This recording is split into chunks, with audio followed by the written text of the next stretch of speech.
ভর্তা আর ভুনা প্রেমীরা আজকের এই রেসিপিটা একদম মিস করবেন না। খুব সাধারণ কিছু উপকরণে আজ বানাচ্ছি দারুণ মজার শ্রীডা শুটকি ভুনা। গরম ভাতের সাথে একবার খেলেই বারবার খেতে মন চাইবে। এত সুন্দর ঘ্রাণ আর ঝাল ঝাল স্বাদ হবে যে রান্না শেষ হওয়ার আগেই সবাই রান্না করে চলে আসবে। চলুন তাহলে আজকের মজাদার রিডা শুটকি ভুনা তৈরি করে ফেলি। প্রথমেই চুলায় আমি একটি প্যান বসিয়ে প্যানের মধ্যে বেশ খানিকটা সরিষার তেল গরম করে এতে আমি রিডা শুটকিগুলো দিয়ে দিলাম। এই রিডা শুটকিগুলো আমি খুব ভালোভাবে ধুয়ে পরিষ্কার করে কেটে নিয়েছি। আমি আমার পছন্দ মতো শুটকিগুলোকে কেটে নিয়েছি। আপনারা আপনাদের ইচ্ছে অনুযায়ী যে যতটুকু বড় বা ছোট রাখতে চান তেমন রেখেই কেটে নিতে পারেন। এবার এখানে কিছুক্ষণ ভাজার পর দিয়ে দিলাম আদা আর রসুনের পেস্ট। আদা রসুনের পেস্ট দিয়ে আবারও নাড়াচাড়া করে কিছুক্ষণ ভেজে নিচ্ছি। এই রিডা শুটকির সাথে আদা রসুন এভাবে একসাথে মিলিয়ে কিছুক্ষণ ভেজে নেবেন, প্রায় 1 মিনিটের মতো। 1 মিনিটের মতো ভেজে নিলেই হবে। প্রায় 1 মিনিট ভাজা হলে তারপর এখানে আমি দিয়ে দিচ্ছি বেশ খানিকটা পেঁয়াজ কুচি, স্বাদ অনুযায়ী লবণ দিয়ে দিলাম, দিয়ে এবার নাড়াচাড়া করে ভালোভাবে মিশিয়ে নিচ্ছি।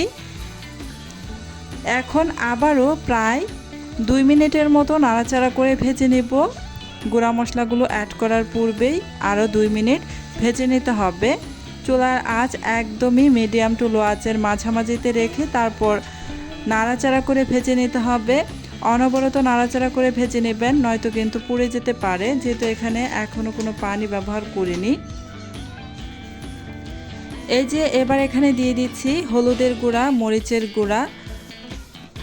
মরিচের গুঁড়াটা কিন্তু আমি আমার পছন্দ মতো দিচ্ছি, একটু ঝাল করে বানাবো, একটু বাড়িয়ে দিয়েছি 1.5 চামচের মতো। ধনিয়ার গুঁড়া আর জিরার গুঁড়া দিয়ে দিলাম, দিয়ে নাড়াচাড়া করে ভালো করে মিশিয়ে নিচ্ছি। মশলাগুলো দেওয়ার পর কিন্তু পানি দেওয়া যাবে না, পানি ছাড়া কিছুক্ষণ আরও প্রায় 1 মিনিটের মতো ভেজে নিতে হবে। প্রায় 1 মিনিট মতো ভেজে নিয়ে এখানে সামান্য একটু পানি দিয়ে দিয়েছি, যেন খুব ভালোভাবে কষাতে পারি, পুড়ে না যায় সেই জন্য। চুলার আঁচ মিডিয়াম টু লো আঁচের মাঝামাঝিতে রেখে ঢাকনা দিয়ে ঢেকে এই শুটকিটাকে আমি কষিয়ে নিচ্ছি। এই তো কিছুক্ষণ পর আমি ঢাকাটা সরিয়ে নিয়ে এই যে নাড়াচাড়া করে নিচ্ছি।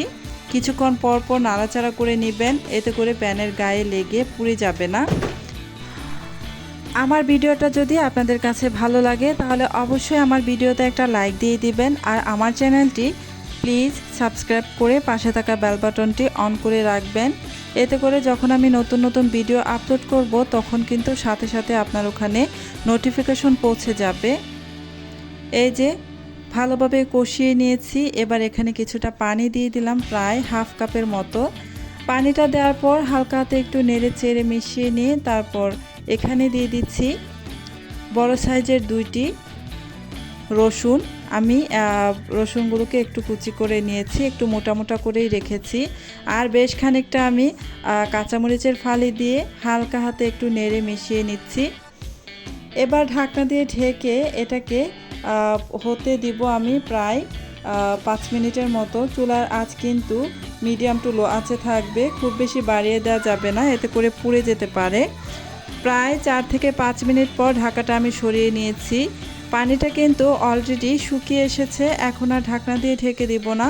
ঢাকনা দেওয়া ছাড়া আর কিছুক্ষণ আমি রান্না করে নেব, যেন এক্সট্রা পানিটা একদমই শুকিয়ে যায় আর তেলটা বেশি ওঠে।